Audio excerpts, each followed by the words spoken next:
오늘의 글로벌 경제 이슈를 빠르고 정확하게 알려드리는 더그로 인사이트 시간입니다. 이 길었던 5월의 연휴가 끝나고 다시 한 주가 시작됐습니다. 월요병 겪으신 분들 없으시죠? 이번 한 주도 성공 투자하시고요. 힘내시기 바랍니다.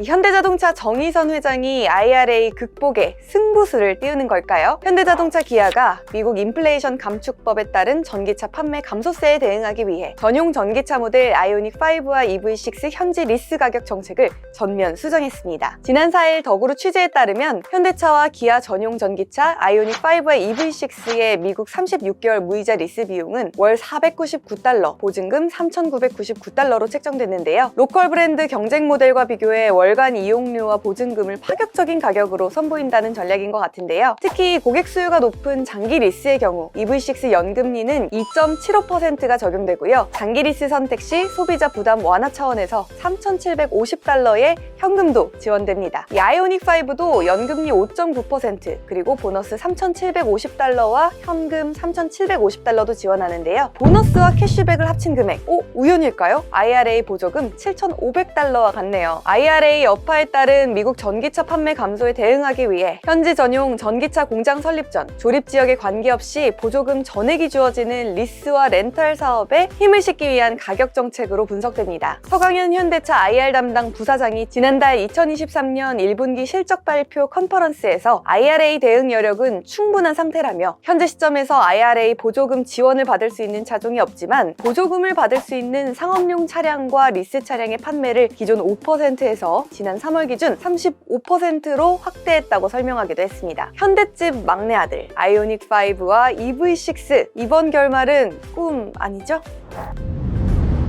이번엔 전기차 소식으로 가봅니다. 전기차 배터리의 핵심 원료인 이 리튬의 전 세계 1위 매장국인 칠레가 리튬 국유화를 공식 선언했습니다. 이 공기업 중심으로 민관 협력 네트워크를 구축하고 자국 리튬 산업의 경쟁력을 강화한다는 건데요. 경제적 이익을 극대화한다는 전략입니다. 리튬의 국유화라 과연 세계에 어떤 영향을 미칠까요? 조태현 기자가 자세하게 알려드립니다.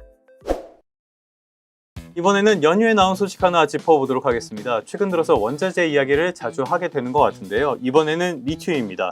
칠레가 리튬의 국유화를 본격화하겠다, 공식 선언했다는 내용이죠. 이 사람이 여기 나온 것처럼 가브리엘 보리치 칠레 대통령인데요. 작년 3월에 취임을 했습니다. 그리고 이 사람의 공약 자체가 리튬의 국유화였으니까 예정됐던 사안이다 라고 볼 수 있겠습니다. 리튬이 뭐가 그렇게 중요하냐, 뭔지도 모르겠는데 리튬 여러분들 좋아하는 전기차용 배터리 있죠. 그러니까 2차 전지의 핵심 소재이기 때문에 중요하다고 볼 수 있겠습니다. 국유화를 한다는 것은 어떤 나라가 그 소재의 공급과 가격을 통제하겠다는 뜻이죠. 그렇기 때문에 가격에도 어느 정도 영향을 미치게 될 것이다 라고 봐야 될 것 같은데요. 이거는 트레이딩 이코노믹스라는 웹사이트입니다. 참 많은 도움이 되니까 참고해 보세요. 여기에 보면 지금 이 리튬 가격이 나오고 있죠. 이게 잘 가고 있다가 2021년부터 가격이 미친 듯이 오르기 시작하더니 2022년 말에 정점을 찍고 지금 또 엄청나게 하락하기 시작하고 있습니다. 그런데 이 말씀드렸던 국유화 뉴스가 나오고 나서 여기 보면 살짝 오르는 게 보이죠. 한 9% 정도 올랐는데요. 어느 정도 반등하는 모습을 보였다라고 할 수 있겠습니다. 그러면 칠레에만 국유화 이슈가 있냐? 지금 리튬을 주로 생산하는 국가는 호주가 있고요. 그리고 말씀드린 칠레, 그리고 아르헨티나, 그리고 볼리비아, 이렇게 이 정도를 꼽을 수가 있겠습니다. 이 중에서 이 세 개 나라를 리튬 트라이앵글이라고 하는데요. 전 세계 매장량의 한 70% 정도를 갖고 있는 것으로 알려져 있습니다. 그런데 칠레가 국유화를 선언을 했고요. 아르헨티나는 전략물자로 지정을 해서 사실상 국유화랑 비슷한 과정으로 가고 있습니다. 볼리비아는 일찌감치 국유화를 선언을 했고요. 그러니까 전기차 시대가 열리면서 수요가 더 늘어날 것으로 보고 지금 이 나라들이 산지에서 통제를 시작한 상황이다 라고 볼 수 있겠습니다. 자, 그럼 리튬이라는 게 뭔지도 한번 봐야겠죠. 금속입니다. 금속 원소인데 주로 많이 쓰이는 거는 일단 조울증 치료 같은 데에도 쓰이긴 하는데요. 주로 쓰이는 건 역시 소재로 볼 수 있겠습니다. 유리 같은 곳에도 쓰이긴 하지만 역시 우리에게 유명한 거는 2차 전지 소재라고 볼 수 있겠죠. 이름부터가 지금 많이 쓰는 게 리튬 이온 전지입니다. 리튬의 특징은 가볍고요. 그리고 에너지 밀도가 높습니다. 그러다 보니까 전기차에 딱 좋아요. 그리고 스마트폰 같은 데에도 다 리튬 이온 전지가 들어있다고 보시면 되겠습니다. 그러다 보니까 앞으로도 수요가 더 늘어나겠죠. 전 세계가 이 산지를 찾으려고 지금 난리인 상태입니다. 우리나라에는 없냐? 우리나라에도 있습니다. 있는데 우리나라는 모든 광물이 다 있죠. 그런데 채산성이 나올 만큼 많은 양이 있진 않아요. 그렇기 때문에 사업화는 되지 않고 있고요. 지금으로서는 버려진 2차 전지들, 그러니까 재활용하는 정도로만 하고 있습니다. 이 재활용하는 정도로 국내 수요를 다 충족할 수는 없겠죠. 그러다 보니까 수입을 많이 하고 있습니다. 자, 다시 이 그래프로 와서요. 최근에 가격이 많이 하락했다고 말씀을 드렸는데 왜 이렇게 많이 하락을 했냐? 전기차 하면 중국이죠. 중국 수요가 가장 큰 문제로 작용을 했다라고 보시면 되겠습니다. 중국이 문제였는데요. 중국이 올해 초에 전기차 보조금을 폐지를 하면서 전반적인 수요가 줄어든 게 이 가격에 큰 영향을 미쳤다라고 보시면 되겠습니다. 자, 지금까지 오른 이유 말씀드렸고요. 내린 이유 말씀을 드렸는데 그러면 전망을 말씀을 드려야겠죠. 결론적으로 전망은 대단히 어려운 상황입니다. 지금은 전기차 시장이 계속 커지고 있다는 점에서는 긍정적인 요인이 하나 있습니다. 그런데 반대로 미국이 기준금리를 너무 빠르게 높이면서 전반적인 경기 침체 우려가 켜졌다는 점, 경기가 나빠지면 어떻게 되겠어요? 수요도 줄어들겠죠? 이렇게 되는 것들은 나쁜 점으로 작용을 하고 있습니다. 이 두 개가 다 있기 때문에 예측하기가 어렵고요. 다른 요인도 있습니다. 이건 조금 더 지켜보도록 할게요. 이건 삼성증권에서 나온 리포트 보면서 설명을 드리도록 하겠습니다. 삼성증권은 지금의 상황을 과거랑 비교를 해서 설명을 하고 있습니다. 지금 보니까 리튬 공급업체들의 생산성이 높아졌다는 거예요. 그러니까 메탈 가격이 오르면서 생산성이 높아졌다는 거죠. 그러면 돈 벌려고 더 많이 생산하기 시작할 거 아니에요. 이게 공급 확대로 이어졌고 결국에는 심각한 재고로 이어졌다는 게 삼성증권의 설명입니다. 지금 같은 상황이 반복되고 있다는 거예요. 그런데 삼성증권 역시 전망은 어렵다라고 보고 있습니다. 왜냐하면은 앞서 말씀드렸던 것처럼 수요와 공급 문제가 있지만 여기에는 정책 변수, 당장 이런 국유화 문제 같은 것들이 정책 변수라고 볼 수 있겠죠.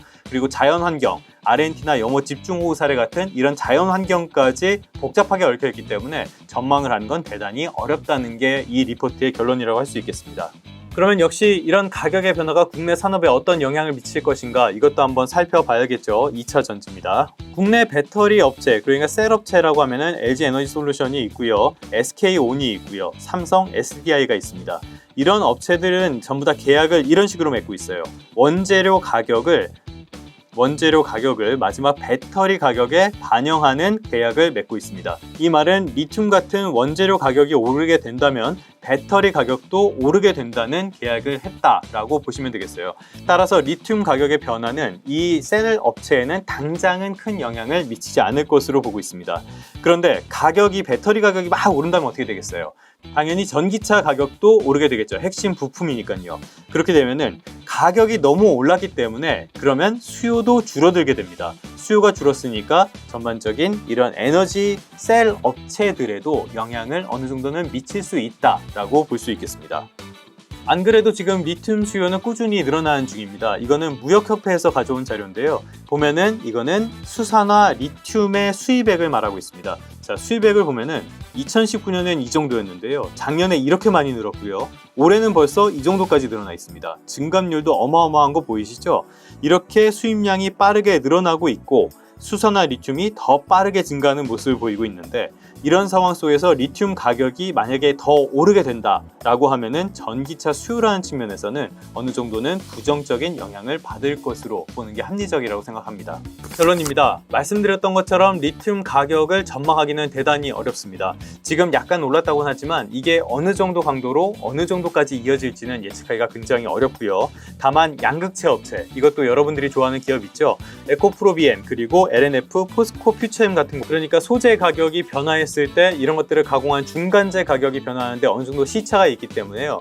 최근에 리튬 가격이 5개월 연속으로 하락을 했으니까 올해 한 2분기부터는 판가에 직접적인 영향이 분명히 있을 것으로 보는 게 합리적인 판단이라고 생각을 합니다.